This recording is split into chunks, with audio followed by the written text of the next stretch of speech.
Well, welcome to the Huddle Roundtable. It's been a while since we've been here, and I'm excited to be back. It's been, I don't know, probably 15 or 20 days since I've been back with the guys, but it is so fun to actually be back here, having fun with them, doing the stuff we've been wanting to do. They've just been begging me like crazy to connect and make these things work. And now that we're finally getting through the NFL draft, I think we've entered into a fun part of the season now. Now we get to put a lot of the Russ stuff behind us, the free agent stuff behind us, some of those other things, and just talk some hardcore football. And as the guys were talking before, as I was getting ready to get the last few scenes set up and guys were coming on board, I could tell they're itching to just talk about anything that could be Seahawks related that's not the previous stuff we've been talking about forever, which again has been Russ drama, free agency stuff. Because now it looks like we've got ourselves the making of the entire team in terms of who we think is going to be in certain spots. But I'm anxious to see what guys think of who we picked and where they think they're going to play. Are they going to make it at all? Are there going to be any busts? So how the show will go tonight is it's a little bit more open forum. I'm going to let them just kind of discuss things instead of going through a true format. I think they do a great job of communicating as it is. And as you can see below, we basically have 4 simple rules when it comes to the Huddle Roundtable. We want them to encourage each other, challenge each other, warn each other, and instruct each other, because that's what I told people to do when I was coaching for a long time. A long-time high school coach, had some awesome opportunities to go coach in college, but chose to just stay at the high school level because I felt like that was where I could make the greatest impact. And those were the 4 traits that I told our quarterbacks to have, when they go into the huddle. To meet with the rest of the players. And when the quarterback wasn't there, I expected the other guys to do that. So without further ado, as they say, and I never really understood what further ado meant, but let's go ahead and say without further ado, let's bring on the guys, and I will continue to kind of produce and get things aligned. But guys, welcome to the show. Good to see you, Coach. I'm going to say, you gotta. We can't see your screen on Discord. It's you haven't turned your camera on yet. We always run into this problem whenever we open the show. Who hasn't seen? Can't see who? Me? Your Zoom screen. You just can't on see Zoom. We can see you on like YouTube, but not on Zoom. Yeah, YouTube. Oh, I got you. Okay. So at least you can see. All that matters is really YouTube. You guys don't need to see me, man. I mean, what does it matter? You should be looking at me anyway. Just another distraction for you. So, guys, great to have you here, man. Again, like I said, I'll be fixing some last-minute edits because we're making some changes. We're always constantly looking at trying to change some scenes on stuff. So, I know right out of the chute things are getting there, but we're slowly getting there, man. Like, Chef Jack Attack, I like to take your name and kind of make it attack you at different spots and stuff. But we're gonna make it all work out, make it all happen. Now, I got to tell you, Chef Jack Attack created an awesome video today, and I'll let him speak to that in a little bit on some other stuff, and I'm going to talk about these guys. Lots of things happening in their personal worlds. But with that, I'm going to go around the horn, pull myself out of it for a second, and let you guys introduce. We'll start off with, up in the upper left, Sky High. So after Sky High, we'll go Sky High, BJ, Jonah, and Chef Jack Attack while I pop myself off the screen. So Sky High, go ahead and take it away there, buddy. Okay, so my name's Sky High Aviation. Let me put the plane on autopilot real quick. Okay, so we're good. Now the plane flying itself, we're good.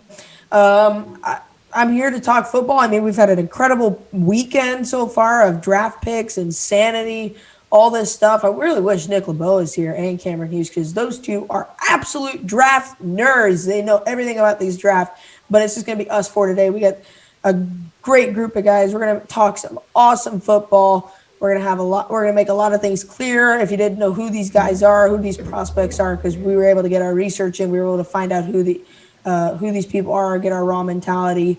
I also would like to say tomorrow it's somebody's birthday, and I think you can see by the picture here, it's Chef Jack Attack's birthday.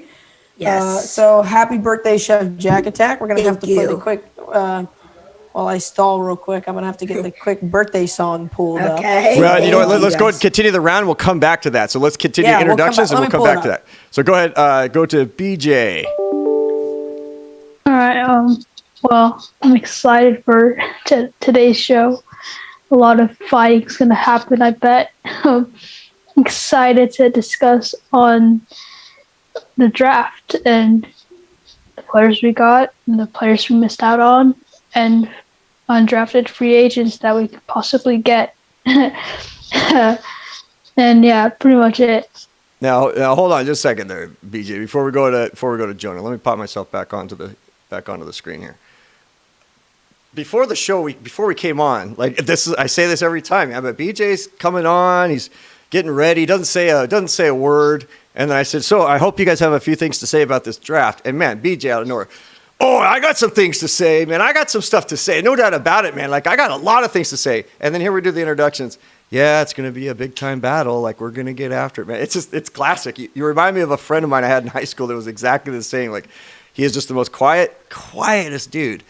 But man, when we'd start having our little epic battles and conversations, he would just come alive out of nowhere. So it's fun to have you on the show. So, all right, let's go back to Jonah.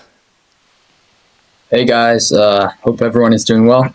My name is Jonah, and I'm just really excited to be on. Obviously, the draft just concluded, but just because the draft's done doesn't mean that we don't have things to talk about. And I think that you guys will see that today. Just be breaking down a bunch of stuff for you, and yeah, I'm excited to get BJ talking. And then there is, and Jonah, glad to have you back, man. Glad to have you here. And then there is Chef Jack Attack. And Chef, you got to talk about a few of your things that are going on from. Well, I'll let you introduce, and if you forget anything, then I will. Okay. So, I just posted a video on my channel, Chef Jack Attack, a special guest video, Smash Burgers. It was excellent. Who's your special guest? Tell everybody who your special guest was. Well, they have to find out. That's why it's called special guest. Oh, I see. I like it. See, you've paid attention to your parents. I love it, man. They've taught you well. Yes. A little radio tease, they used to call that, even though it's a TV tease, I guess. Okay, what else? Yes, I do on my channel, Chef Jack Attack. It is my birthday tomorrow. I'm a teenager tomorrow. Baseball season started for me and stuff. And just, I'm just happy to be here to do the show. We got here just in time. Well, I got here just in time. And, thanks for having me, Coach. And, it's good to be doing the show with you guys. I love it. So, that said, that's it. I hear a little, there we go. I don't know. I tried to find something. This is nothing good on YouTube. Happy birthday to dear one. Happy birthday. Yeah, Ray's calling copyright. Don't worry. All right, here we go. Thank you. Happy birthday to Chef Jack Attack. It's a party. Yeah. I like it, man. I like it. Good stuff. I see the others aren't as enthused as I am right now. The others are like, let's get to football. No birthday nonsense. No, we're definitely gonna get to the football stuff without a doubt. So, with that, let's talk about it a little bit, man. Let me bring myself back on here so I can communicate with you guys, so you can see me, not just on the Zoom. But here we have the draft, right? And I think there's been a lot of stuff that people have been concerned about in the offseason. Where, obviously Russ was complaining he wanted an offensive lineman, and then it's like, well, okay, we only have 3 drafts. What are we going to do with that? And some people say, well, you know what? We did get Jamal Adams for a number 1 pick, so it's kind of like we did get a top pick, but we used it on something else. And others are like, that doesn't count. So there's a lot of different directions we can go with it. So Sky High, if you can just stay on one screen for now, and then when I pull off, then you can put on another screen. That'd be great. So I'm going to kind of open it up to start with, just to see how you guys handle it. And this is this is actually the first show that I've given you guys an agenda, quasi agenda, but I kind of want to see how you guys take it as if you really knew each other, because I know you've never met in person, right? You've never seen each other other than 2-dimensional. So if you're just hanging out and you're, I don't know what you guys do on the weekends or do whatever, you're out cruising around, doing your thing. At some point, the draft comes up. Like, who has like the first topic? Who would like to take it out before I drive the ship? Because that's what I don't want to do. I like listening to you guys and getting your guys' feedback, because then I can take some of it onto my show on Tuesday night with Norb. See what I did there, Chef Jack Attack? I did a little shameless plug for my own show with Norb on there. So, anybody have a comment or a topic they would like to hit on out of the sheet? And man, this is wide open. This is open forum time. I would like to say, because I know BJ's going to be the one to speak, but as soon as you mentioned draft and all that, BJ's face just absolutely lit up. He was like looking at the camera, kind of like, and then all of a sudden the draft comes and he's putting a smile on his face. He's like, oh, I'm all ears. I'm ready to go. So I think BJ should go first. Just going to point that out. So here's how that works in my world, Sky High Aviation. Let me, I want to talk to you directly. Like, I'm starting to have a little fun with this, as I'm getting a little bit better at this, slowly trying to improve myself. So here's how it always worked with me. as an educator of 27 years and athletic director, and then eventually a vice principal, which then I learned I really liked being an athletic director because vice principal, I loved being a vice principal, but at the same time, a lot of paperwork. Loved how I got to deal with the kids, but the paperwork was just ridiculous. So that said, anytime anyone ever volunteered somebody else for something, basically there's an old coaching philosophy that if you point the finger at somebody else, you're pointing 3 back at yourself. So if you volunteer somebody else, Sky Aviation, you just volunteered yourself. Wait a minute. No. So as you just said, BJ, go ahead and I nominate BJ for something. That wasn't how I led this thing off, man. I said, hey, if you have a topic to bring up, I didn't say who has someone to nominate. I mean, this is like a voting democracy on this show. This is like open forum. But that said, Sky Aviation, lead us off, man. What are your thoughts of the? General thoughts? Excited. General thoughts. Oh, he's excited, man. We'll get to him. I thought this draft was great. I thought, it was normal. It was like any other draft. The quarterbacks go at the top, of course. The first 2 picks, pretty obvious. The picks that followed were pretty obvious. I'm surprised that a couple teams didn't go offense. That includes the Denver and Carolina. The pick that I'm actually the most pleased with was the Justin Fields pick. I really feel like that pick saved Matt Nagy and the GM over in Chicago. I really think it saved that dude's job. It's not because Jonah's looking at me right now. He's like, yeah, no way. But I think I really like. I've seen every game that Justin Fields played this year. He's shown that he is absolutely amazing. He can throw from the pocket. He can move. He's a big dude. That dude should be playing running back or linebacker, but instead he's playing quarterback because he's got a huge arm. I know there has been some progression issues, and he's been taking a lot of time to throw. But again, that's a simple fix in Chicago because Chicago is a quick hit offense. They love running the ball on screens. They love the quick throws, the quick out routes, the quick slants. They don't like to throw the ball deep very much. So I think Bears fans, they can't be happy, right? They haven't had a good quarterback in a long time. Justin Fields, he's the best quarterback that they've drafted probably so far in the past maybe since Jay Cutler and when he was good, because he started sucking a couple years. There was a time when Jay Cutler was good. Yeah, well, I mean, at the time he was he took the Bears to the NFC Championship game, got hurt, of course, but I really like what Chicago's doing. I also like the Najee Harris pick for the Steelers. I really think that a big bulldozer running back like him, with the speed that he has, can make this Steelers offense that, kind of hasn't really clicked that well with all their weapons that they've had in the past couple of years. Maybe really click that well, especially with the loss of Connor. And I would like to say one more thing. The Penei Sewell pick, again, with Detroit as well. I was extremely satisfied with that pick. I actually saw a video of Detroit. Detroit actually, they post videos of people calling him and all that. Hey, Penei, you're going to be a Detroit Lion. The GM, as soon as he got off the phone and handed the phone to Dan Campbell, the new head coach, he was pumped. He was like, woo! Like, he was like going full Ric Flair on everybody. He was like fist pumping and everything. And I kind of looked at it and I was like, that's something that probably Detroit hasn't seen in a while. Detroit's kind of been, slow. There's not really been that much excitement around the football team. And I'm really happy with what Detroit did. I think that they have, with the way that their head coach runs things, a very physical, very, pumped up head coach. Not like a Pete Carroll, who's kind of, has a more insane side to him, but he's a very aggressive dude. He's very get up in your face and all that. And I really think the tandem, I can't remember the GM's name, but I think him and Dan Campbell are going to do a great job turning the culture in Detroit. I still think Jared Goff is worth keeping out there and not worth the money that he is, but he still can develop into a pretty good quarterback. So Detroit, changing the culture. Chicago, great, and the Najee Harris pick, I was a big fan of. I agree Man, with Chicago. Yeah, go Chef Jack Attack. Go. I agree, Sky High. With the Chicago pick with Justin Fields. I think Mitchell Trubisky is an awful quarterback, and Justin Fields is a good young quarterback. We'll see because the NFL is different from college, and we'll see with Trevor Lawrence. Obviously, he was going to Jacksonville. Of course, he was going first. And again, I think Trevor Lawrence is phenomenal. We'll see how he does in the NFL. College is different. Some good players are good in college and they're just not so good in the NFL.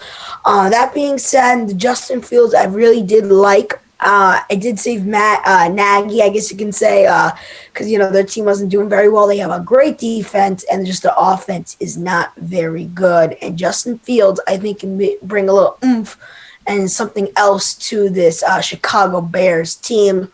Unlike Mitchell Trubisky, who is just not very good. Man, kind of lean on the Bears. BJ, man, go ahead, go after it. Let's see. I want to hear what your thoughts are. I know it looks like guys are kind of talking overall, so you can talk overall. You can talk Seahawks. We'll hyper focus into the Seahawks, of course, but you could definitely talk in general terms. Okay.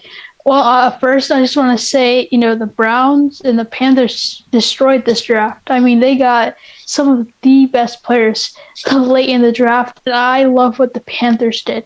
I mean, I feel like every pick they had was the best choice they could make. The Browns, I mean, I do not know how they got Jeremiah Owusu-Koramoah. I think that's how you say his name. But he's a linebacker that I thought was a first-round pick for sure. But he goes to the Browns in the second round, 52.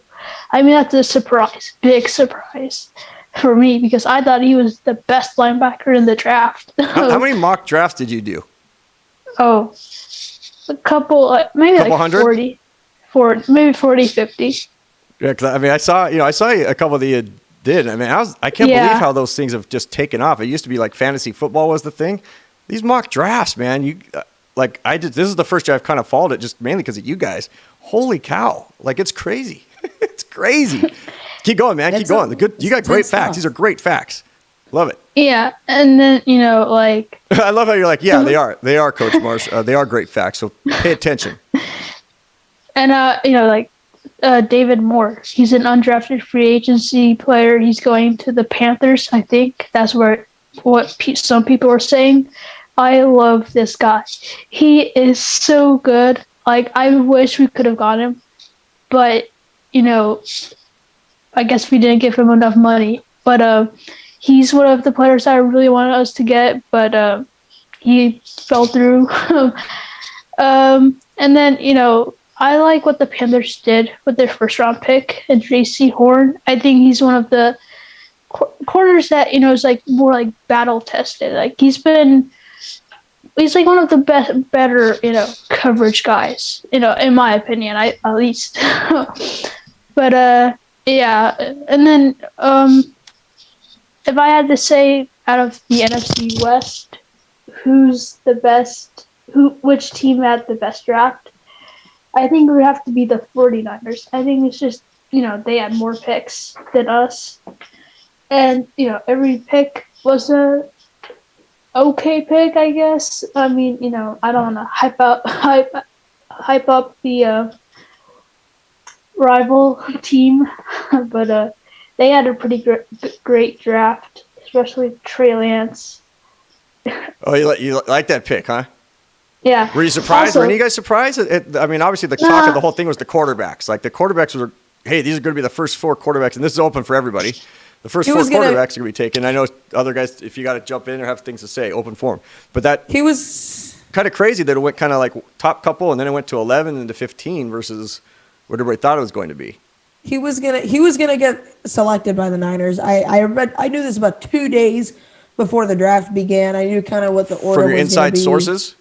From my inside sources, yeah. The only thing we knew, Matt Jones was going to drop to the Patriots. He even said it. If you watch a video on Instagram, I saw mic'd up. He was like, "Keep it a secret." He told Goodell, "This is what I wanted all along." He wanted to be a Patriot the whole time. But the only question was, where would Fields go, and where would a guy like Kyle Trask and Ian Book go? speaking of Ian Book, I was actually kind of intrigued that he went to the Saints. That was a team that that's kind of in need of a quarterback. They didn't resign Winston, and they have Taysom Hill, and I've seen Ian Book. I like the way he plays. I think I like to compare him to a mini Drew Brees.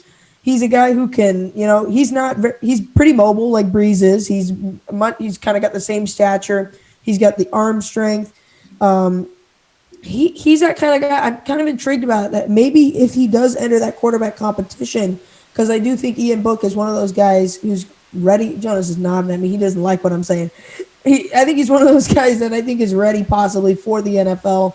He seems mature-wise ready, maybe not progressive-wise, play-wise ready, but of course, not many people thought Russell Wilson was going to be a great quarterback when he entered the league. They thought he was going to stick as a backup.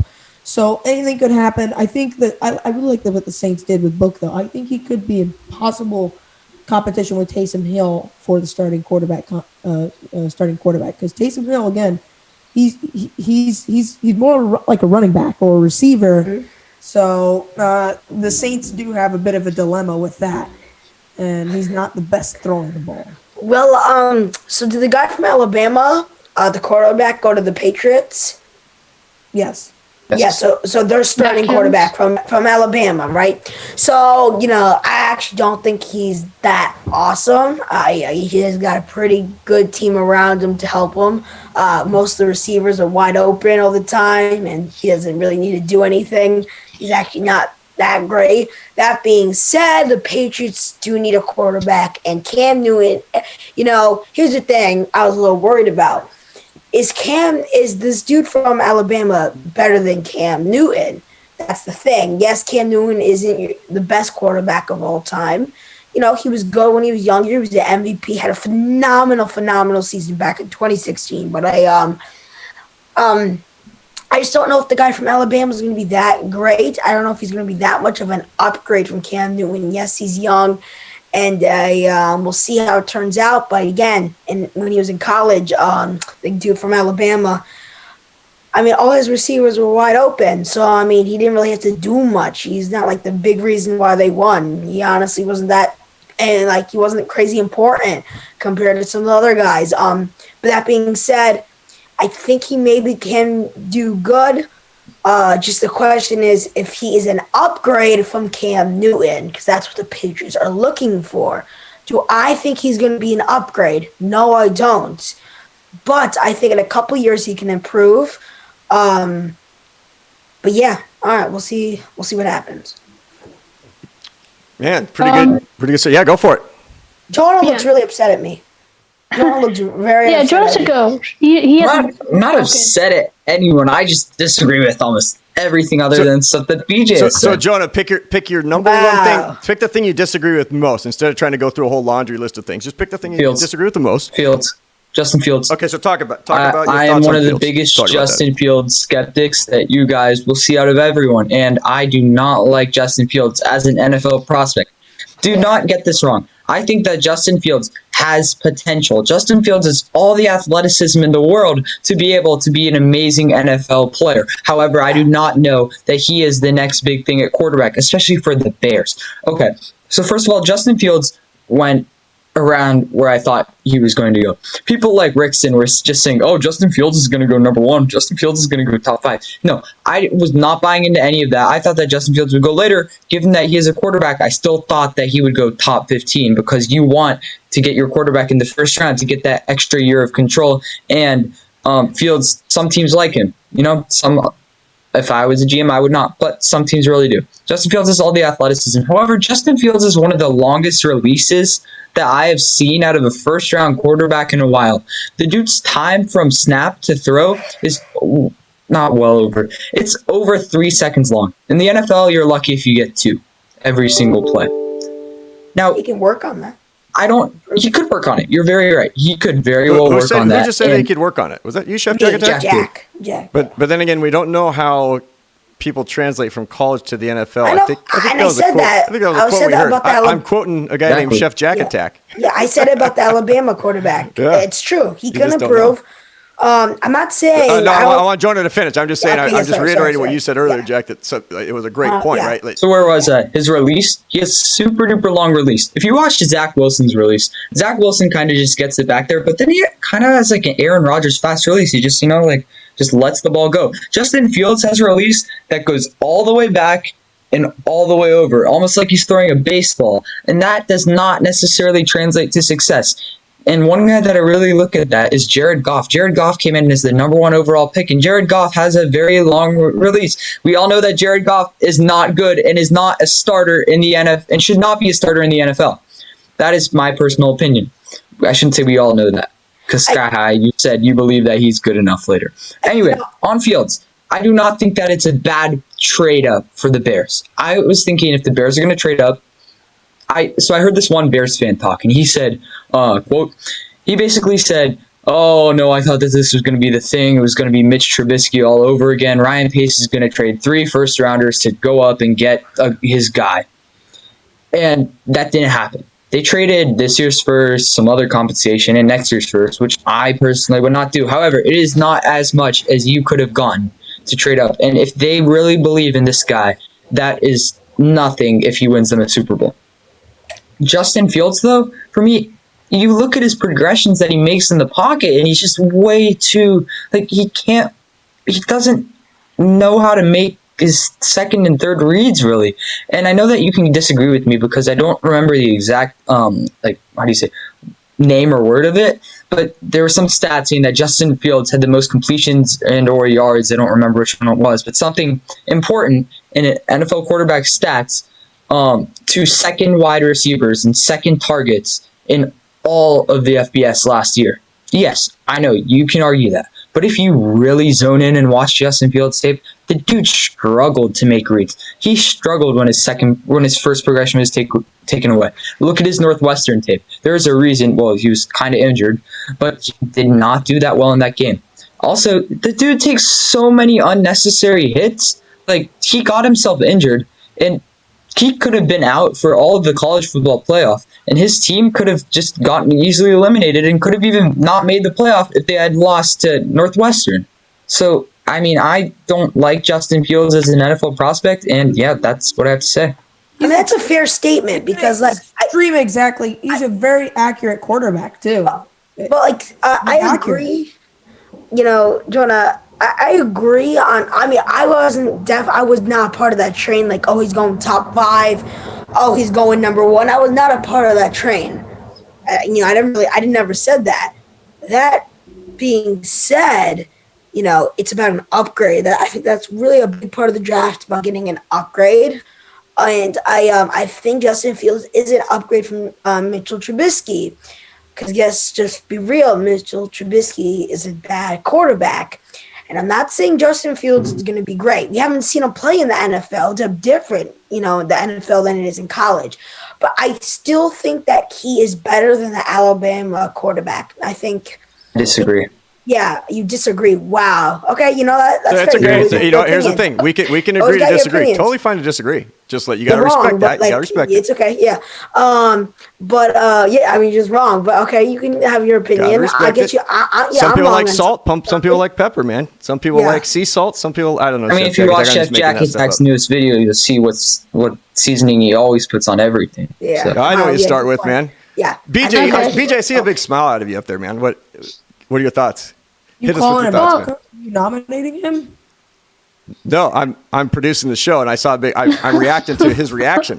That's different than saying go. I just think the Alabama quarterback is he doesn't have any BJ, your voice changed. Okay, Jack, I'm going to stop you right there. This Alabama quarterback has a name. His name is Mac Jones. All right, say his name. So much. All right, Mac Jones.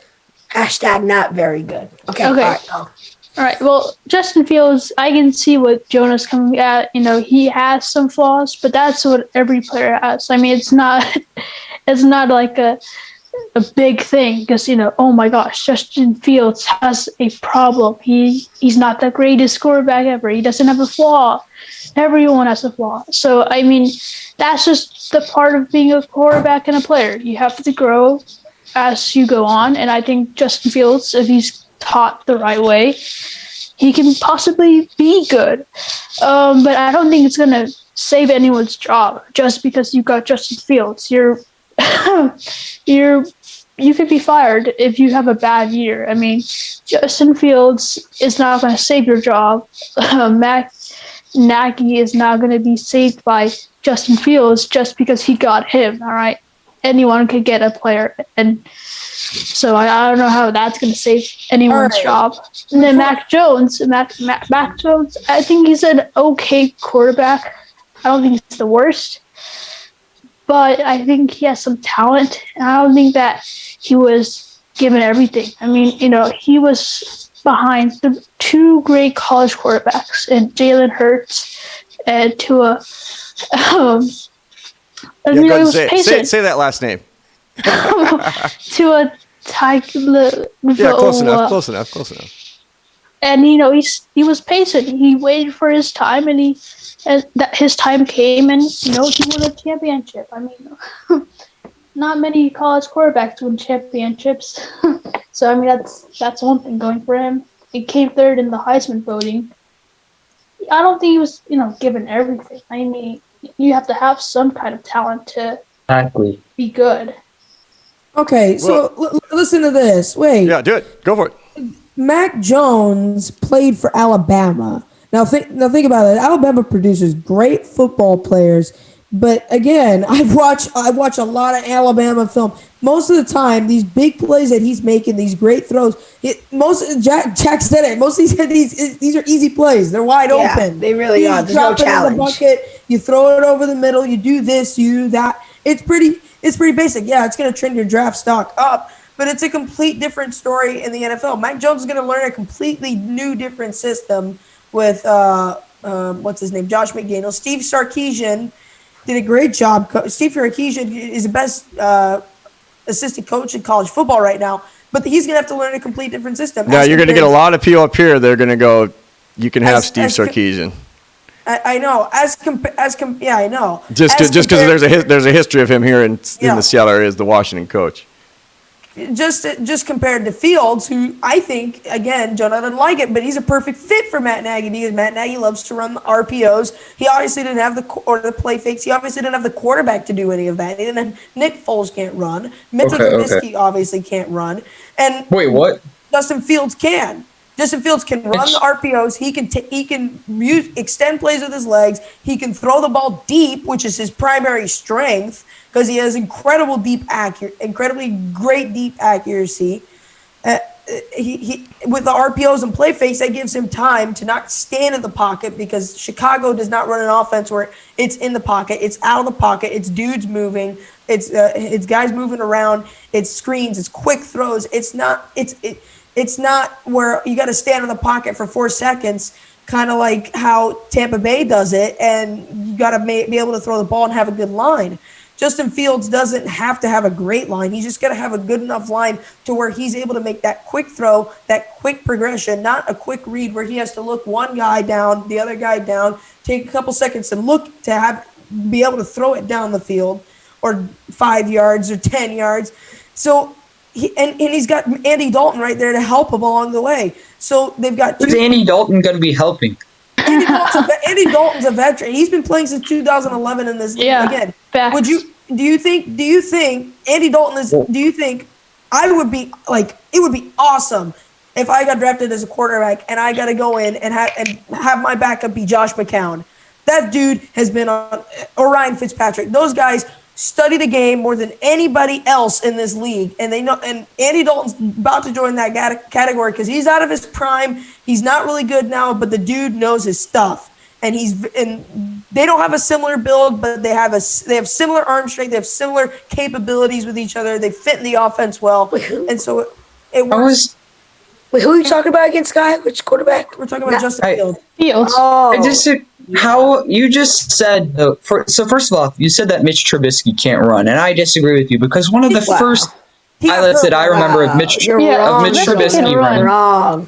Mitch Trubisky can run. One of his first highlights I remember of him was breaking off a 70-yard run. Are you guys really having a debate about Mitchell Trubisky after? Yeah. We're still almost fresh off the draft. And you guys are going to battle about Mitchell Trubisky? Yeah, the Patriots. Mitchell Trubisky hurt his shoulder running the ball because he didn't know how to take care of himself. Now, And neither does Justin Fields. Yeah, he's not perfect with taking care of himself, but of course, that's a simple fix in the NFL. Russell Wilson didn't slide as much in the NFL in 2012. He was taking hits. He was getting all that. He actually got hurt in 2012. 2013, 2014, the dude's a whole different person. He's sliding down. He's making sure he ain't getting hit. He's racing for it.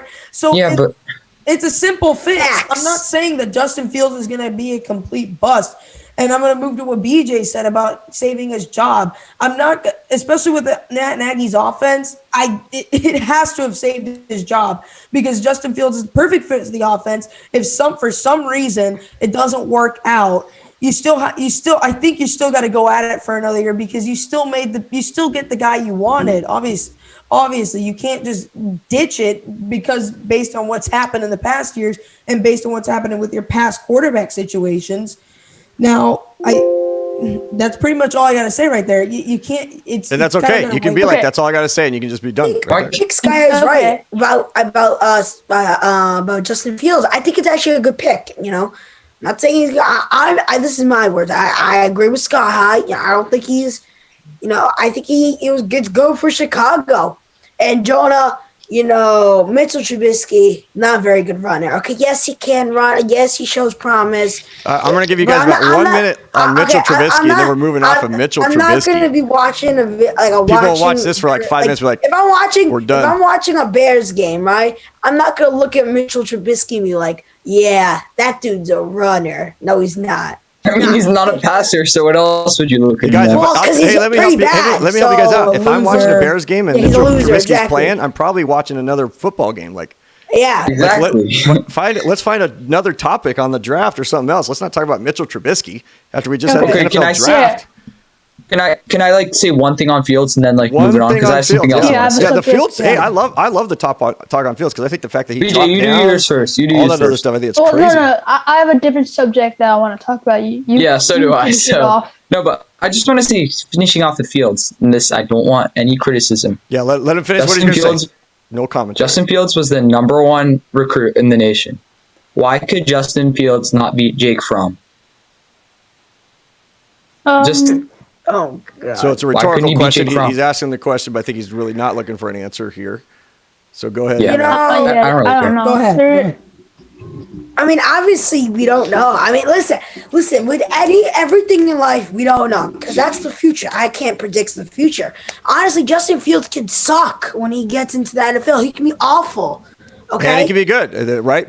Every single player comes in. He can be very good. There's going to be busts in this draft, and there's going to be guys that are awesome. Like we just don't know. Justin Fields, I think is going to be a good. I don't think he's going to be great. I'm going to be honest. I think he's going to be a good quarterback. The Alabama quarterback, Mac Jones, I think is not going to be very good. I think he can improve. I disagree. I disagree. Hey guys, here's what I want you to do. I'm going to set a little rule here. Let people finish their talk, what they're going to say. And then I will ask, hey, disagree. It's easy to just go, I disagree, I disagree. Finish. Let them finish what they're saying first. Otherwise, they lose track. So, Chef Jack, continue. Please. Okay, so I'll give me like 1 more minute here. I'll give you about 15 seconds. Okay, I think Mac Jones in like 4 years, I think actually might come a pretty good quarterback. I think he might be an improvement from Cam Newton. I'm still not sure. Thing is, Mac Jones has not had it really hard in college. Like when it last year and the year before, everyone's wide open, very easy. Now he's going to the Patriots, a team that's kind of a mess right now, a team that's just not very good anymore. Like, that's just to be honest. He's going to be a tougher time. The defense on the other teams are going to be better. Your wide receivers are not going to be open. You have no star receivers really on that team. So I think it will be a challenge. Cause I think I'm hating on Mac Jones here. I think it will be a challenge. Okay, he's going to have to overcome that. I think that in 3 to 4 years from now, he will be a pretty good quarterback. I still think Justin Fields will be better than Mac Jones, but it's close. Remember, I can't predict the future. This is just my prediction here. Why not, Chef Jack Attack? The show would be so much better if you could be like... Yeah, well, I mean, listen, I have all the answers, but I don't. So, yeah. But I think Mac Jones, for those first couple years, are going to struggle. He's going to struggle with Daniel Jones. I don't think Daniel Jones is going to turn into a great quarterback. I think he might become good. I don't know, but I think Mac Jones is going to struggle like a Daniel Jones in the first couple of years. I really do believe that. Again, he could be good. He can be good in like 4 or 5 years from now. Okay, next topic. Yeah. I gave you like 2 minutes and 47 seconds there. You forgot who Mac Jones' coach is. Okay. Oh, Bill Belichick, though. Okay. Yeah, but Pylon First round Prowler. running backs Pylon are Prowler great. has the floor. Pylon Prowler has the floor. All right. So I'm just gonna change the topic. Yeah. And as long as he's on the screen by himself, guys, let him talk. Okay. Can we just talk about what a joke the Rams' first pick was? Talk. 2-2 Tell me. I don't after even know. It's like 2-2 something, but he was like 5'9" or something that weighed 145. I mean, that's just a joke. If you think that you could, and this was like in the second round. Are you saying that's his height and weight? Yeah, that's what he weighed. And at I his know pro what these day. things are. I'm just seeing how you guys are bringing your facts to the show here. Yeah, he weighed. So he's not like 6'4", 235 like yourself. No.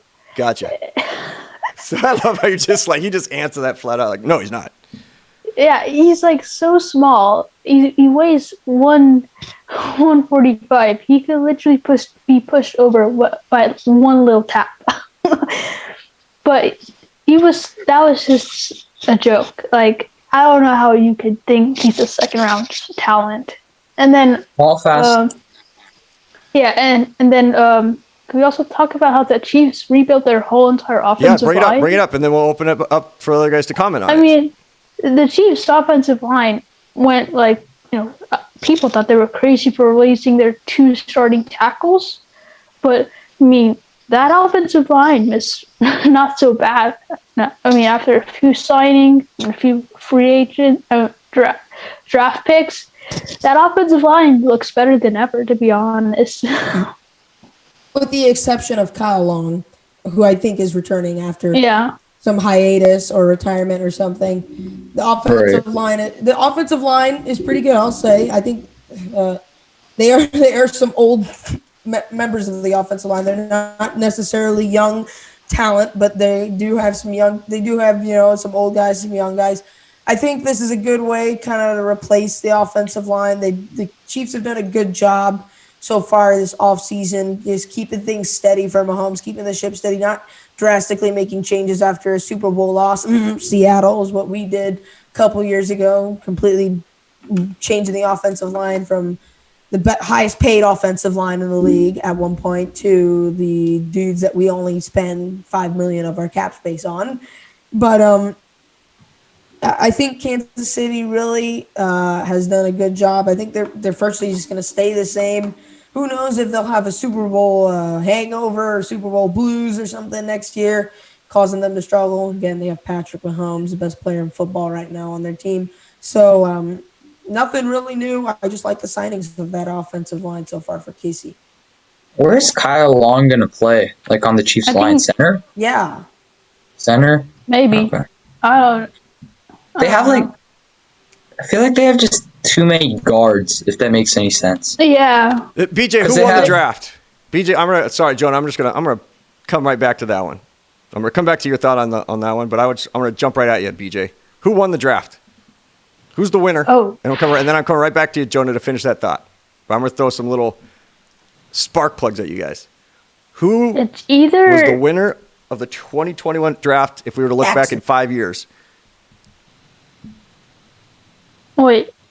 Okay. Well, I would have to at least go with either the Panthers or Browns. Pick close one and tell me why. And nobody else say anything. Pick one, tell me why, and then I'll come back to you, Jonah, and you can finish your thought or squash BJ's thought. I think the Browns.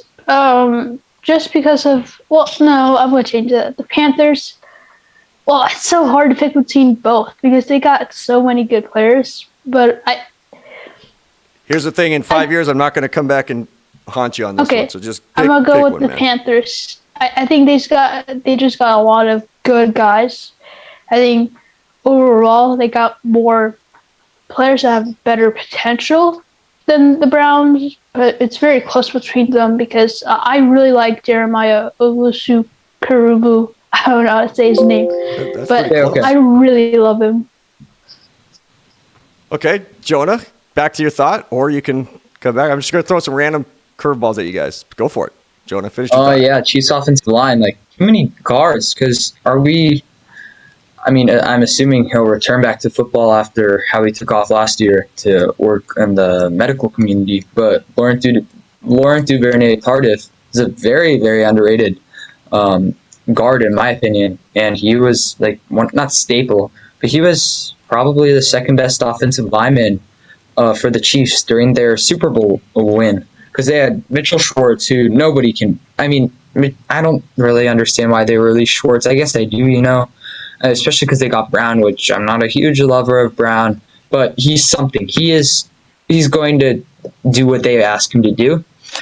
But Schwartz was obviously bigger, but now they have Kyle Long, who came out of retirement, which, I mean, you don't see offensive linemen come out of retirement very often.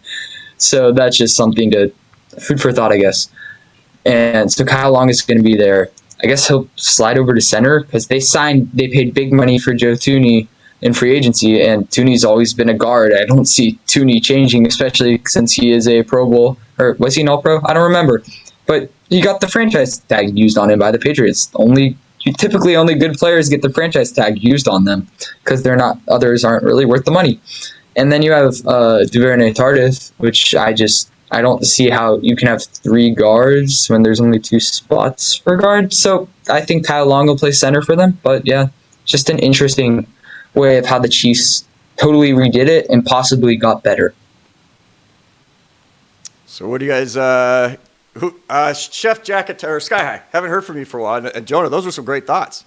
Great thoughts, man. Can I just bring up a topic? Yeah, man. This is open forum. So I don't want to sit on the same topic for 12 minutes. And we're going to end at 6:15 hard stop. So I'm absolutely shocked that this hasn't been brought up yet. Let's talk about Aaron Rodgers, everybody. Remember what I said at the beginning? Before the show, I said, I will bring Aaron Rodgers up at the very end. We'll because we got kind of a trend going there. But I want to stay more draft-oriented. That would be more trade-oriented. I want to stick to draft. Keep us on topic here. Otherwise, we could just talk about a bunch of random stuff. So let's look at that for a second. Okay, let's look wait. So Sky High. Okay. How about the Seattle Seahawks? Like the local team, the 12s. Like, what do you think the 12s are thinking? Because I know when the first pick To be honest, was I taken. don't know who we 12s are got. fine. When the first pick was taken, I mean, my phone was lighting up with people just upset and frustrated. We need a certain position, and they just kept listing it. Well, Now, I think I rarely say how I feel about it, but after you guys talk, I am going to share a little bit about what I will bring up on the show on Tuesday that's a little different take on it. So I do want to go a little bit around the horn on this one and just hear about it. So Sky High, just on the first pick. Okay, on our first pick, Dwayne Eskridge. Dwayne Eskridge. Okay. What do you think there, Sky High? Wasn't all totally mad with the pick. Of course, John Schneider and the scouts and Pete Carroll, they do their thing, and obviously we felt like this is our guy.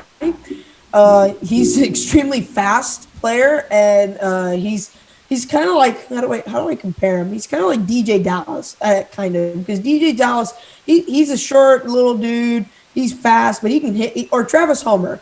Let me put it that way. He's a short little dude, but he's not afraid to go hit somebody. He can catch the ball, and he will run people over no matter how big they are. He's got great hands.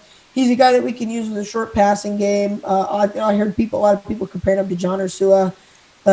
These guys are 5 rounds apart, I think. John Ursua is just he's been signed to a futures contract. I don't know what all the hype was surrounding him, but I think there should be a bit more hype surrounding this Dwayne Eskridge. I think he's a better pass catcher. I think he can develop into a kick returner. So that way we can just save DJ Reed for defense because we really didn't have one besides Reed, but I think it's best that Reed stays on defense so he doesn't get hurt. So I really like what he is. He's a big, tough little dude. He can go out there, catch the ball. Hopefully we can use him out working the boundaries, a lot of quick out routes, a lot of quick maybe some routes where he can go out and we can throw it over the top, just kind of basket catch it to him. But he does fit in Shane Waldron's offense. I think what Shane Waldron is trying to do actually with Dwayne Eskridge is turn him into a Brandon Cooks. If you remember when the Rams had Brandon Cooks, Shane Waldron use him a lot in motions, use him a lot in a lot of play action over the middle passes. So I think he could be a possible Brandon Cooks fill-in for our offense. That's what I got to say about this so far. All right, good thoughts. BJ, BJ, Pylon Prowler. Come on, man. This is your chance to just go off on the Hawks on these picks. But I want you to try to just stick with just our first pick in the second round that we took. All right, I hate it. I think it's the worst pick they could have made. Well, not the worst. Give us the why. Give us the why. I love the opinion. Give us the why. Well, he's just small, and if you look at the history, you don't like small guys, do you? No. It's just like if you look at back in the history, like I saw this. Someone said this. Wide receivers 5'9" and under. First 2 rounds, or around where Dwayne was picked, there isn't many of them. There's only been like 4, and like Brandon Cooks was the only one who was somewhat good. And Dwayne Eskridge, I mean, I had him on my board, but he was like 3rd or 4th round pick. I would have picked other players that would have been a reach, but better, a good reach, because they would have had, they would have been a little bit taller, and we don't need a receiver, really. We needed an offensive lineman. Oh, there it is. I've been waiting to hear it. We needed an offensive lineman. And I really loved Creed Humphrey out of Oklahoma. I really wanted him. Okay, but we didn't get him, man. So how are we going to make it work? You're obviously you're upset about this. The 12s they're wondering we don't trust in John Schneider and we don't trust in P. What are they doing? Well, obviously they trust in what's our center's name? Ethan Posick. Yeah, Ethan. I trust him too. He's quality. They probably trust in him. They probably feel like, when the guards were injured and he became injured, that's where, it really went all downhill. And they feel like that with him healthy and with 2 quality guards beside him, that he can play good, or at least perform to a level where they're, accepting it. And, maybe we sign a undrafted free agent, and we struck gold with it, and hopefully I like your thought there, man, because I think we've always hit that, and we'll get to that point on a different show. But the unrestricted free agency piece, I mean, when we went to the Super Bowl and won it, I don't know if you recall, but we had a couple of wide receivers that were undrafted. Good thoughts. Jonah, should we have picked an O-lineman, or were you okay with who we selected there in that spot? I should have picked an O-lineman, but I'm okay with the selection. I really loved Creed Humphrey. He was my favorite prospect who the Seahawks could have potentially gotten in this draft. I think I stated that on a previous show, but because I wanted them to trade up for him. Well, they didn't trade up. Creed Humphrey fell to number 56 overall. I never saw that happening. I thought he was a potential first-rounder. Or I think he's first-round talent. I've watched so many games of that guy, and I really wanted them to get him. However, they selected Dwayne Eskridge, and I do not hate the Dwayne Eskridge selection, because I was talking to Cameron last night, and Cameron said in a stream that the Seahawks, Pete Carroll and John Schneider said, we don't feel like we have any holes that we need to fix. So, okay, that's true. I don't think it's true, but let's just go with that and say that that's true. Then they just went for best on their board. And if they thought that was Eskridge, great. They got their man. If they believe that this is their man to be the number 3 wide receiver, because they're on so much 11 personnel. Seahawks ran a lot of 11 last year, and they didn't really have an amazing third wide receiver. I get confused on all that type of stuff. So you have your standard 5 lineman, quarterback. The 1 tight end, the 1 running back. You're funny, Coach Mars. Yeah. 1 tight end, 1 running back, and then 3 wide receivers. Just helping people out that are watching the show. 11 personnel is 1 running back, 1 tight end, 3 wide receivers. The 2 numbers represent. No audibling down or anything like that. Typically a gun formation, but yeah. Eskridge, I forget who compared him. Sky High, you were saying that he is comparing to Travis Homer, John Ursua. I'm comparing him to Tyreek Hill. And I'm comparing him to poor man's Tyreek Hill, quote Rob Staten. And Eskridge, he's a burner, and that's really what he is. But he doesn't have great Man, straight line speed. I But wish he I is, could have had this screen up when you said that, because to look at Sky High and Jonas, or in Pieline Prowler's face, they both kind of gave come on here. Where am I here? Hold on a second. Let me get myself back on the track. Get here. Coach Marsh in here. Yeah, I gotta bring myself in for this little reenactment. I would have been. I would say, John. I would have been much more happy had we selected him. It was our classic. offensive. So you said what you just said about Tyreek Hill, and literally both of them went like, "What? What you talking about?" Like they gave you that look. I think it's pretty good. I have a wide receiver that I think is going to be interesting for you guys to go. I'm be interested in what your take is, but so I want you to continue on what you're saying. But it was just too classic to watch both of them at the same time. Like, any older people that watch this will remember what you talking about, Willis. An old thing from Different Strokes. Famous character. What you talking about, Willis? And you're like, what? That's what it reminded me of. What are you guys talking about? All right, Jonah, continue on. Yeah. So just I like the pick. I'm comparing him to a poor man's Tyreek Hill who could potentially get there. He is a small wide receiver. And BJ, earlier you hated on the Rams for picking Tutu, whatever his name is, right? I don't hate on them because size. Quote me here when I'm saying this. Size will not matter soon. Size will not matter. The generation of big wide receivers, big slow guys who are tall and just high point the ball is going away. It's transitioning to smaller guys Did you who say work the out of the time slot. of guys high pointing the ball is going away? Yes, I did. So you're talking about DK too, No, right? okay. I did not. I didn't. Sorry, I misspoke. I didn't mean high point like that. I meant just throw up a goal line fade and then hope that they come down with it and that they have red zone threat activated on them in Madden. Like that's. I don't mean like that. All right. I mean that's going away.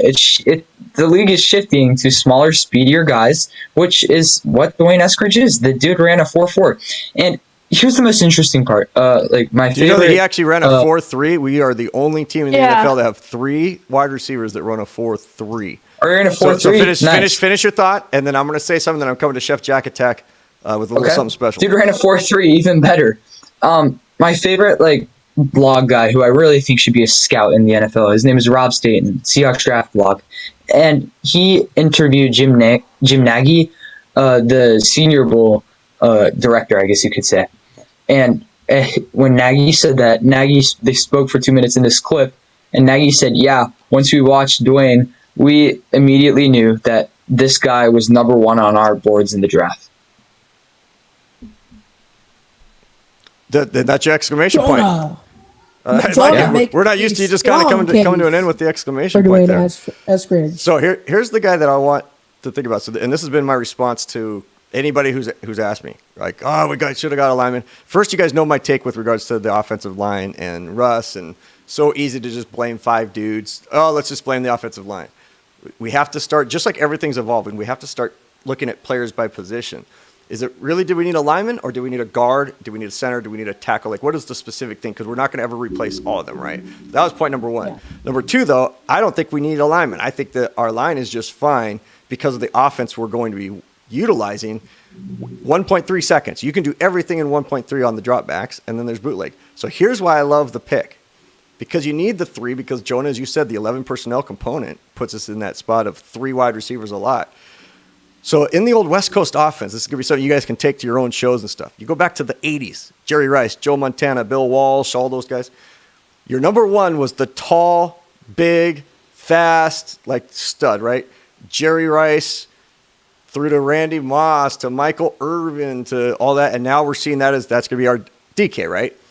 The number 2 was the complimentary guy that could get that intermediate 15 to 25 yards, get open on crossing routes, all those type of things. For the 49ers, it was John Taylor to Jerry Rice. You've seen Randy Moss has had multiple people throughout his career. Larry Fitzgerald was kind of that one, moved into the 2 slot, some of those things along the way. And we have now Tyler Lockett. And then came the hybrid 3, which to me, I do not call it the number 3 receiver. And it drives me nuts when they do that. Really, it should be like the 2B or the 1B type of deal. Because here's who he is going to remind me of. Even though all his highlights are going to show this other stuff, the position that's become the important position in the West Coast offense. In the 80s, it was the fullback doing the tight end stuff, the tight end doing receiver stuff. That's how it's evolved. So what used to be the tight end in the old offense is now that second slot receiver in the new offense. A guy by the name of Julian Edelman. You guys heard of Julian Edelman? Of course. It's a hype. I'm being facetious when I say that. Yeah. You can back all the way up to Wayne Corbett, a former New York Jet, all these famous slot guys. But as the West Coast offense evolved, that second slot guy became so important because they're the guy that can run that quick pivot route, the routes that are, look at the Super Bowl when we lost to the Patriots. They threw a 3-yard pass to Edelman twice, a 5-yard and a 3-yard. One on his just hard slant, reverse pivot, gets wide open, and then one where he just comes down the line of scrimmage. Because you could interchange these guys. So you get the deep guy with Metcalf with that speed. You get the crossing guy with Lockett. And now we get our reverse pivot guy. And what did Julian Edelman do his first few years? Special teams. And you guys know that he played close to 20 to 30 plays on defense every single year with the Patriots his first couple of years, just trying to fight his way in. Yep. Like, this guy is, to me, the epitome. So when I saw that they picked him, and I'm a big Mid-American Conference guy because my freshman year, before I got hurt, I went to Miami of Ohio, which is in that conference with those guys. I went to the college where Ben Roethlisberger went to college. It's unbelievable how many guys come out of those Mid-American conferences, and they're awesome. But people don't hear about him. He was 4.340 Player of the Year, blah, blah, blah. So anyway, if there's an argument to be had and you want to argue with somebody who's just jumping on the offensive line bandwagon and you just want to go another route, throw that little piece in, that third wide receiver now is what the old tight end used to be in the 49ers with the Dallas Cowboys, fast forward to the Seahawks. I think Schneider is doing exactly what he needs to do to put Russ in a perfect position, to put our team in a perfect position. I love it, man. Coach, can I say one thing? About Aaron Rodgers. Hold on. I got it. We're going to talk about Aaron Rodgers to finish because hold on, Jonah. I got a little something here. Chef Jack Attack. Let me just see if I can pull this off here. Let me get into my screen. You can do it, Coach Marsh. We believe in you. Oh, no. That's not the right one. Why, chew on the zip tie. Well, let me just do this. So, Chef Jack Attack, we know that tomorrow is a big, big day in your life, right? Big day for you, man. Big day for you. Here's what's really cool, man. That today is my daughter's 21st birthday. So May's a big time day for a lot of people. But I don't know if you can see if you're just seeing what's on the screen or if it's too small for you, whatever. So I was watching ESPN the other day, and all of a sudden they were talking about the top 10 plays that had happened. And it's about a week ago or so. Top 10 plays, and also they started talking about this kid out in one of the boroughs who had gone 3 for 3. He'd had a big hit. He won the game. He loves to cook. Birthday was coming up. And so I connect with ESPN. I'm like, hey, can you guys just send me some of those pictures, man? And next thing you know, I got the pictures, made it work. So what everybody's seen out there, and I will continue to do this over time as people connect with me, which is awesome. I heard you are one heck of a baseball player, and I'm not here to embarrass you. If anything, I'm all right. I want guys to be proud of what they do, and I want their family and friends to be proud of what they do. And I love getting emails and texts from all my friends about their kids or anything else. And I'm not going to tell you who sent these to me. I'll never give that information away.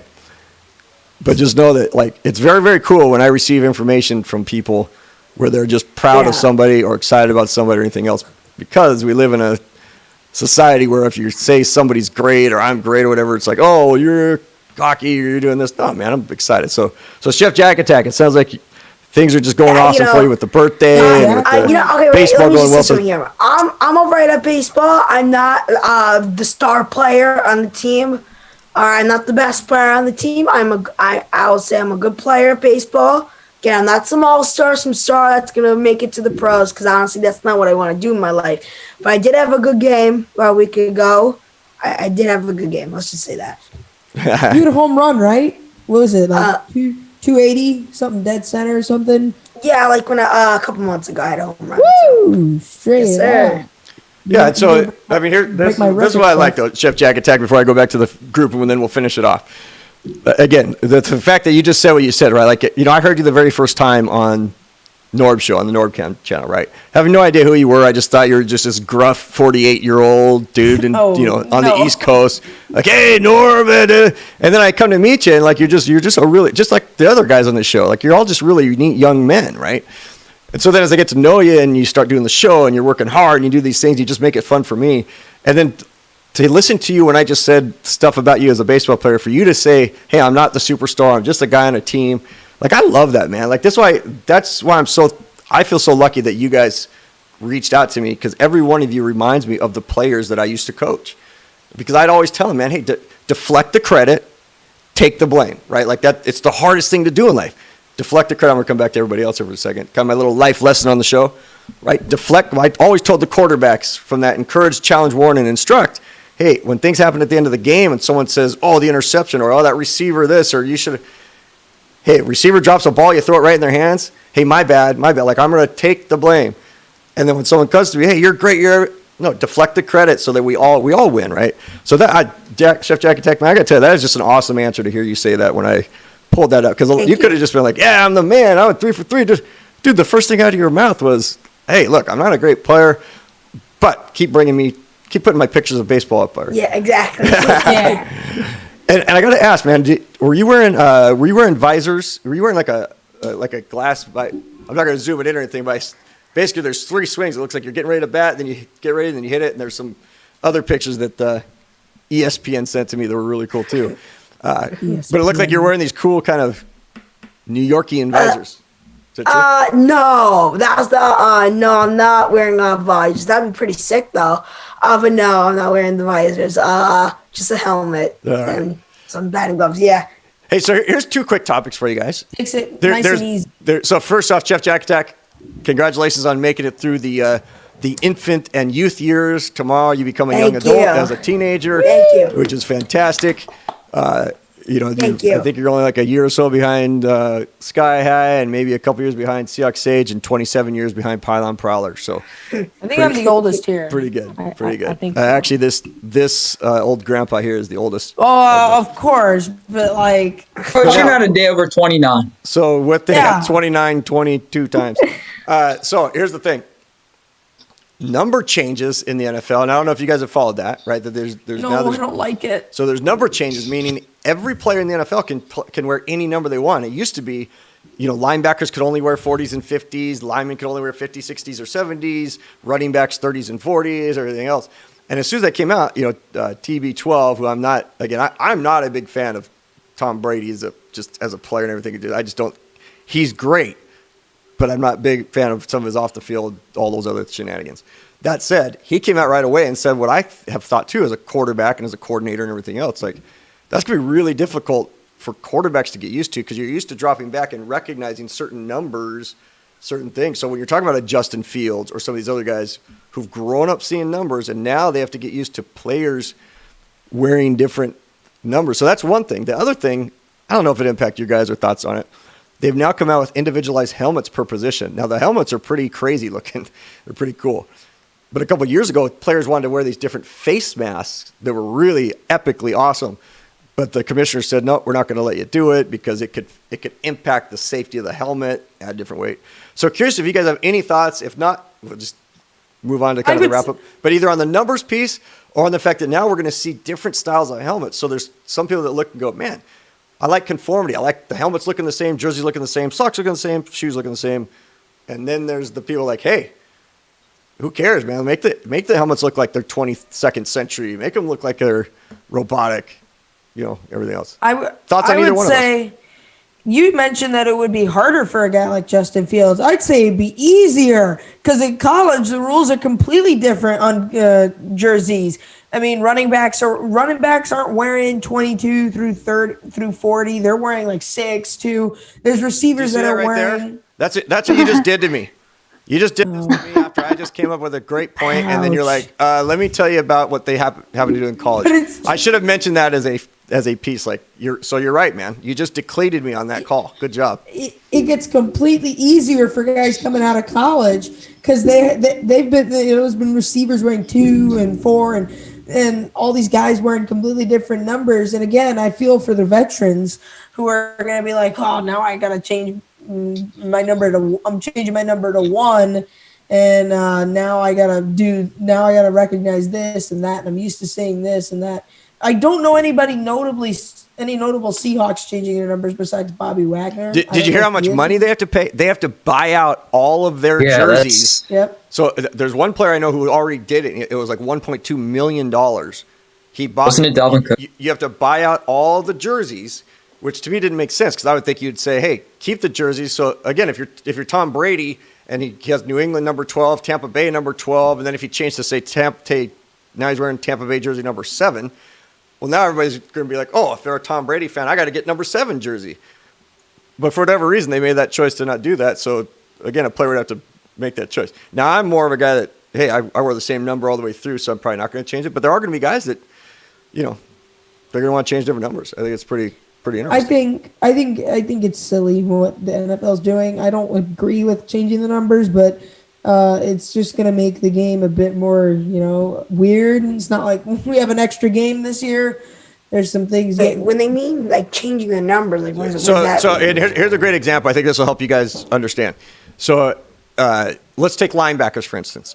Up until this year, linebackers could only wear specific, like you had to wear in the 40s. You used to wear in the 50s. I think you still wear in the 50s, and 30s. So fullbacks, linebackers. So you kind of have these things. Linemen can only wear 50, 60, 70. Why? Because if they wore like an 84 number, if they're all wearing 81, 82, 87, you get confused. Who are the linemen? Who are the tight end and everything else? If we go back to my very first state title game that I went to as a head football coach, just to watch, we lost the game beforehand. Story for another day. So we go to watch it, and the team they were facing, their entire starting lineup were all seniors who had played together since like youth football. They were literally, because in high school you can wear anything anywhere on defense. They were numbers 1 through 11, their starters.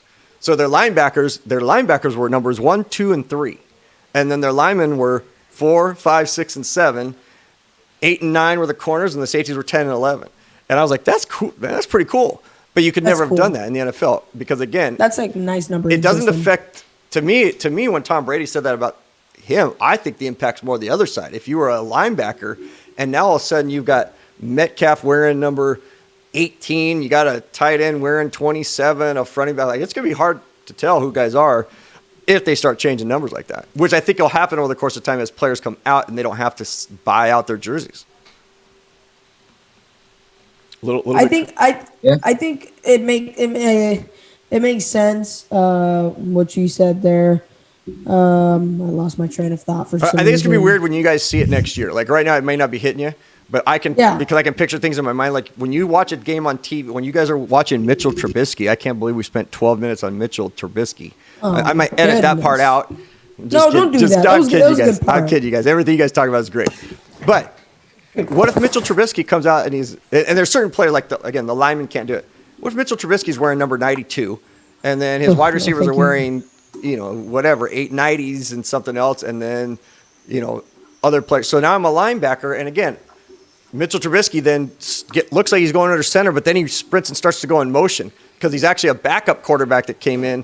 A backup quarterback came in at running back who's number 93. Oh, he's Taysom Hill? But the backup quarterback looks like he's a running back, but then as Mitchell Trubisky goes motion out to the side and then he gets ready at wide receiver, now that backup quarterback who's at running back wearing a weird number, now he goes under center. Like you can see where the defense will be like, wait a minute, we're used to certain numbers being in certain positions. So that could be pretty tough. So yeah, it's confusing for the other team and just fans in general, yeah. It'd be like like taking 10 spice bottles and saying, you know what, you can put any spice you want in any of these bottles.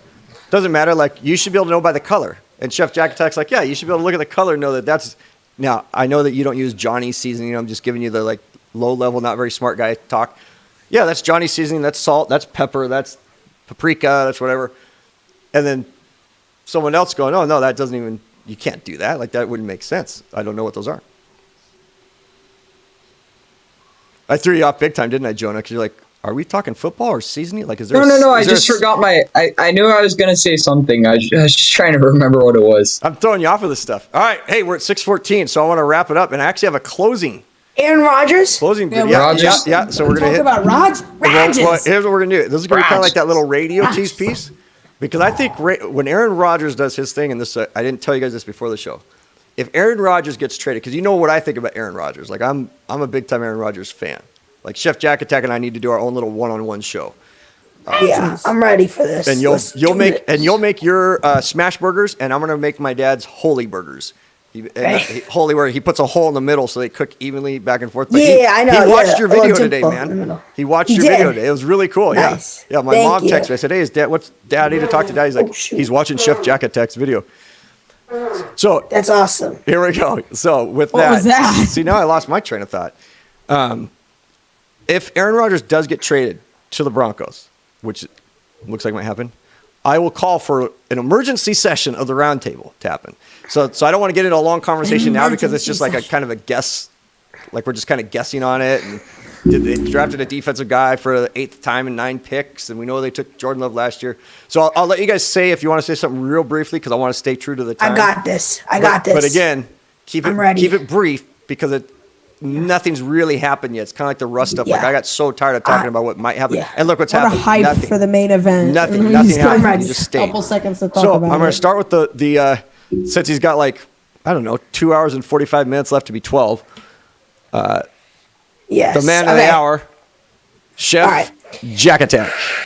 Okay, so now, Brief. you know, Brief. so I've always been saying now that, you know, Aaron Rodgers, he's, you know, complaining like Russell Wilson, almost, just maybe a little bit more, you know, go to the Colts. They don't have not a little bit more. Yeah, yes. They don't have go to the Colts. They don't have a star receiver. Go to the Patriots. You know the whole thing. So now he wants out. He wants out now. He completely, you know, he declared it almost. You know, he said it, you know, in public.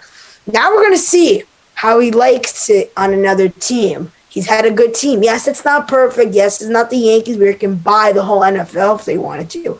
No. Okay, it's not perfect. It never was perfect in Green Bay, but it was very good. So now we're going to see how he does on another team. If he goes like the 49ers, then, you know, that's a good team. But, you know, now we get to see how he likes it on another team. Okay. Breaking news. Alina Dole reports that the Seahawks are talking with Richard Sherman right now. We're not going to talk about it, but we're going to talk about Rodgers. I'm going to get quickly into my New York accent. Here's here. the thing. Is that really breaking news when... No, I love that she said that they were talking she about said it. it But in all caps. haven't we known that they've been talking about Richard Sherman for like a couple months now, right? Like, Sorry for breaking it. it's not really breaking news. It's kind of like, hey, in more of the same news, like the thing that drives me nuts is people that and made I me love what sad. Pete Carroll came out and said, and we got to finish on the Aaron Rodgers thing if anybody else has a thought. I love that I Pete wanna Carroll talk came about out it. and John Schneider came out yesterday or 2 days ago and said, hey, look, we don't hold press conferences to just hold press conferences. Like there was nothing going to happen, so why come out and say anything? And I'm not going to he's basically saying I'm not going to let Russell Wilson dictate me coming on and saying what I don't need to say. Like until there's something to say, I'll say something. So I love that he didn't come out every week like, oh no, we're not trading you, Russ, or no, we're not. Like you don't have to do that. Like let Russ do his thing, let him do his damage, and now he's got to fix the relationship with the O lineman. So I love that. So same thing with Richard Sherman. Like, hey, let me know when he actually comes here, or if he's in the city, or whatever. Then that's news, right? That's big time news. Now I love it. I think it's great. I love hearing that they're continuing the conversation. But I like stories that are coming along. So, Elena Dahl, love the feedback on that. I hope you saw the opening, Elena, because I put our buddy Steve Largent in the open, in the new Countdown Open. And Mike Hurt in there. These guys are like, who's Steve Largent? I know exactly that play. All right, is any other for thoughts Marsh. on any final thoughts on Aaron Rodgers Me. before we wrap Me. up? Okay. Yep. Me. Okay. Quick one. Go ahead. Okay. We'll go around the horn. Sky High. I would like to say Rodgers. I think he's kind of finally fed up. I think he's been so close to a Super Bowl almost every single freaking year. But no matter what he's gone through, no matter what system change, no matter what players he's gone through, I think he's just tired of being in Green Bay because he's not been able to have the success, the Super Bowl. I think they're not taking him seriously. They didn't sign anybody. They didn't sign Will Fuller in the offseason, which is kind of what he wanted. I think he's just tired of Green Bay. He's just his patience has run out. And I think, he's really like, you know what? Screw it. I'm just going to go full out, ramp all over Green Bay. I mean, who wants to play in Green Bay there? It's like it rains and it snows all there. I'd rather be in California or in New York or in Texas or in At least he's Ohio. in New York. I think Florida. you're missing a city there. I think you forgot to mention a city. I'd rather be Washington, playing too. in yeah. Make sure you throw that out on the old host. Denver. I don't know, man. Yeah, I'm sure he's definitely has said Denver. Houston. No, don't keep your eyes out on Houston. Maybe. I right. know you want me to mention the city, but I don't know what you. That'd be Seattle. I don't want him in Seattle. All right, Jonah. Yeah, I mean, I think that the writing has been on the walls. I mean, Ty Schmidt said that the Packers have done everything in the past year that to make Aaron Rodgers mad possible. And I mean, Ty Schmidt couldn't be even more correct. You draft a quarterback and then a running back, they have shown no interest in surrounding around Aaron Rodgers like teams should surround around their quarterbacks. But yeah, I mean, the writing's just on the wall. But I personally think, I said this in our Mars chat, but Aaron Rodgers should do something to help out the greater good of the others. If Rodgers doesn't get traded and Goosey Goons is determined to keep him, Rodgers should what did you retire. just say? Did you say Goosey Goons? Goosey Goons. Or whatever the GM's name is. Brian GUN The something. Goosey Goons. Yeah, Goosey Goons. but I mean, Rodgers should help the greater good, and Rodgers should retire because why stay in somewhere where you don't want to? He has enough money. I mean, he's only made $200+ million off of his NFL contracts. So, I mean, I won't Yeah, be he's a donating competitor. I mean, GoFundMe. then you could say that about a lot of people, that they should retire in all walks of life just because they make enough money. Yeah. If he still has the passion. I still Yeah, want people it's to a play passion. that got passion. Why would you play for a team that you don't want to? I mean, he's made enough. The dude should retire, and hear me out here. He should host Jeopardy for good, okay? Because he would be helping out the greater good, because Joe Buck would not consider hosting that show once Aaron Rodgers is on it. So what you're telling me is that when you finish with this show, you go and you watch the DVR recordings of Jeopardy. Yeah. Oh, not at all. I just hate Joe Buck that much. All right, and then I'm going to, as we're wrapping up here, the person who I think has done just an outstanding job, hasn't said a whole lot, but man, he brought it to the party, is the guy who officially gets this week's Super Bowl trophy, which is going to be a new component to the program. Wow. The Pylon Prowler, you have received not one, but you get 2 Super Bowl trophies for your performance. Thank you. Even though the birthday boy, it'd be easy to just give it to the birthday boy, but look, we spent a lot of time on his ESPN pictures and all that other stuff, which was great. So, Pylon Prowler, I'm going to give you the last word on Aaron Rodgers. A final word. All right. Super Bowl winning show from you. Okay, well, so, Jack Attack, Chef Jack Attack has been questioning Rodgers' character. And, recently it's been showing that, it might be true. He might have a bad character around the locker room and around the guys. So, I mean, if he wants to be like that, cool for him. But if he goes to the Broncos, I mean, that's a really good team. I mean, okay, well, the Broncos have everything they need, right? They got an offensive line that's something of an okay offensive line. They got receivers. I think Jerry Judy's still gonna, be good. I think just needs time to adjust. And then Cortland Sutton, he's a great wide receiver. And then he has 2 great running backs. I mean, I don't know how it could get any better for Rodgers in Denver. I mean, that's a perfect fit for him. Yeah, that's pretty much it. All right. I mean, they tried to surround Drew Lock, just insert one. Yeah. Yep. Yeah. No, good stuff, guys. All right, so with that, man, and another good show. You guys brought some really good stuff to the table. You guys just continue to improve. You guys keep forcing me to just try to step up my game a little bit. So I'm trying to get there. So with that, a quick 10-second piece for each of you. Sky High, you have anything coming up? Any F-14s? Top Gun 2's coming out pretty soon. There's some good stuff. Look at I'm not going to call it a green screen. I can't believe you're actually sitting in a cockpit when you do these shows now. It's pretty cool. You're actually sitting in, what plane are you in? Oh, yeah. The Boeing 737-800 right now. Just a beautiful aircraft. Alaska Airlines. And I meant to tell you, man, the other day I was going into a book, and as soon as I opened up, you and I had just finished communicating on something.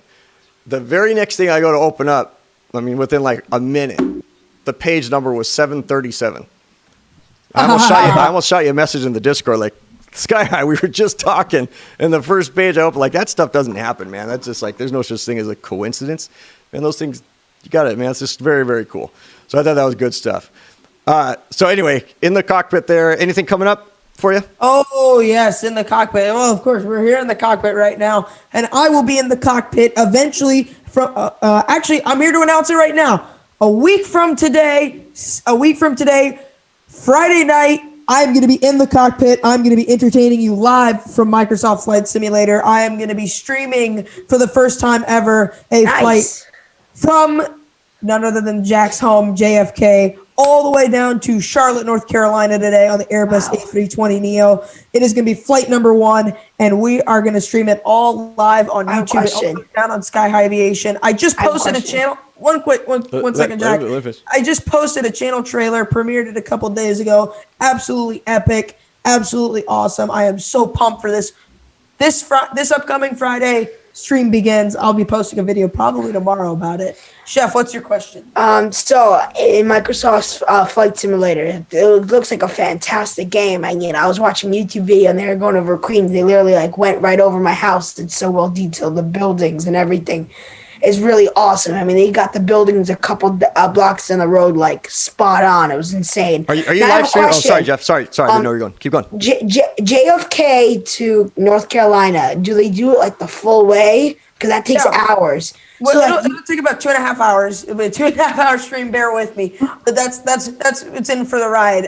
Eventually, I'm trying to work my way to maybe 16 hours. That was actually the very first game. Real time. Years ago when I was younger, the very first game I ever played on my dad's computer was an old IBM, like just big, huge chunky thing. He's like, yeah, come check this out. It was a flight simulator game. And we started playing. I mean, I'm 7 or 8 years old. And he's like, yeah, you should sit and play it.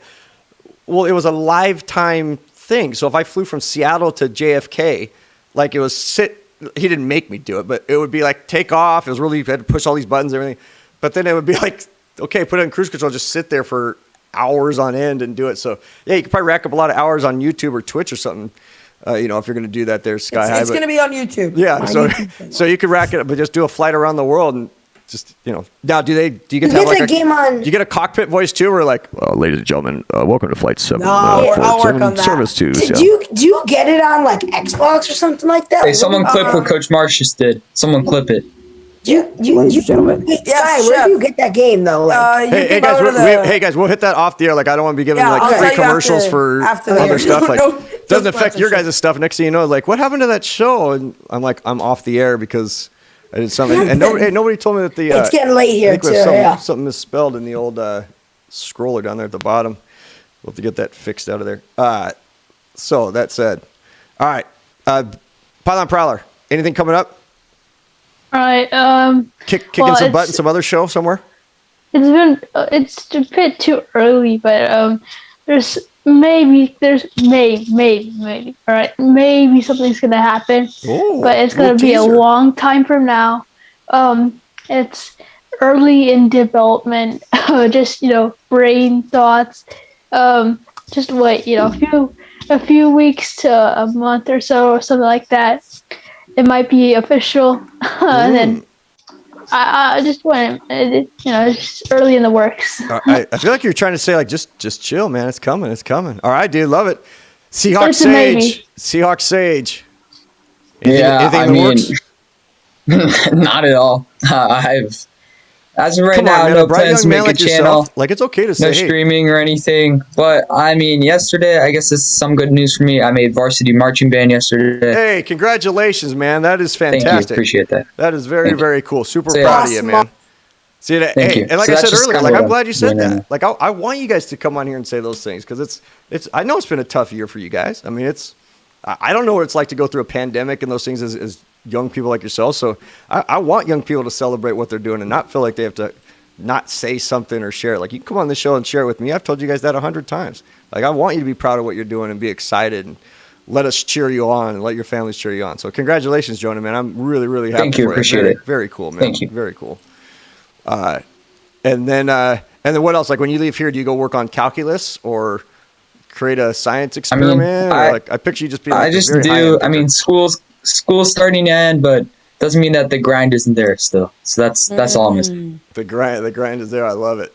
And then, like, one of the questions I got asked before I finished with Chef Jack Attack is, like, how much time do you spend? Do any of you guys? Well, I'll just ask Jonah. Just to Jonah.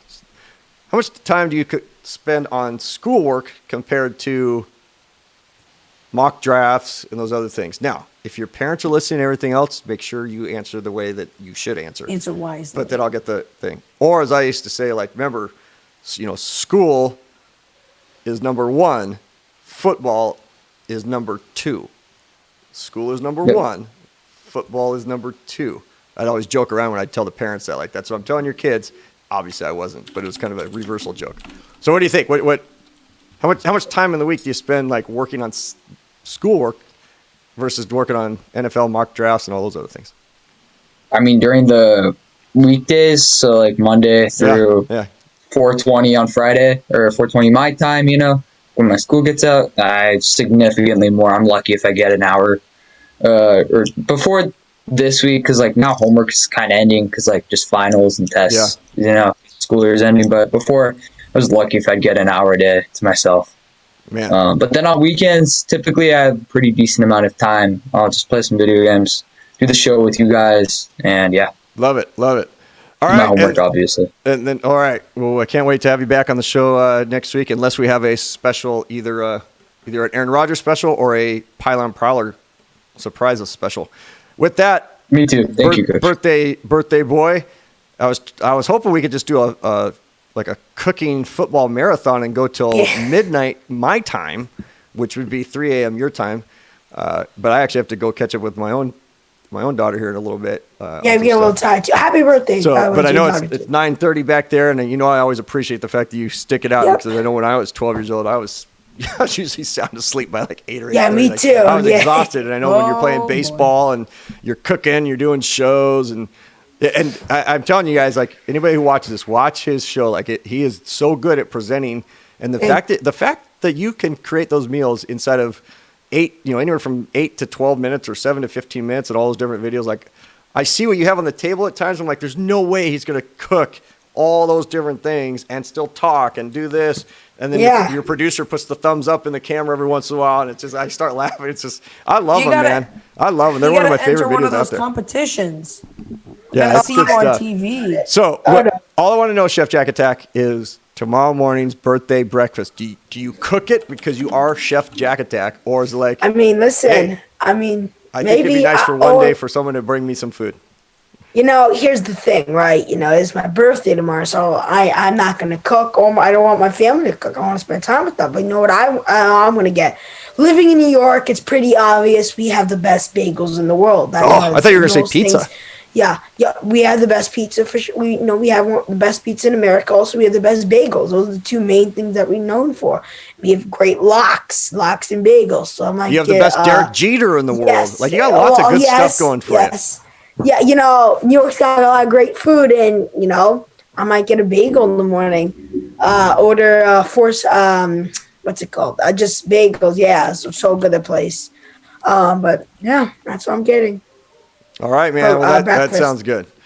All right, so with that, and look at this little fun transition. I'll bring you over to finish the show off for us on the little piece there. Let me wrap up. All right, so I'm going to say, guys, thank you so very much. Make sure you just stick around for a minute. I'm going to close up here in my final little spot and just say to everybody who stuck with us, and I know I actually see it's actually cool to see people that are coming around and people are watching the show. Guys, we had a show like 2 shows ago that within an hour there was like 112 people that had watched it. So we're climbing, as we get better at this thing and people start hearing about us. I think we're going to have fun. It's going to be awesome. So we're getting to that 12-week mark where I said things will take off. And I actually just, as I promised you guys, I said that I would be meeting with some people just last week. I finally met with the 2 people that I was really hoping to meet with that work in different communication networks out here in radio and TV and everything else. And they were like, and I think I shared it with you guys already, but like they were so super high on what we're doing. So we're going to continue discussing with them to get us rocking and rolling. So just very, very happy with that. So I want to thank everybody, and I hope that you go out and you encourage people and you challenge people and you warn people about things and you instruct people about things, but then you come back and you loop back to that encouraging, because that's that's how you make a difference. And I'm always looking for difference makers out in this world, which is part of what I'm trying to do moving forward. I've got a lot of people lined up for I think it's going to be pretty exciting. These one-on-one interviews, I've already recorded a couple with some pretty neat people that a lot of people have heard from and heard of. A couple of people that are former Seahawks, a couple of people that are just world champions in life and everything else. So with that, always remember to live your life one play at a time.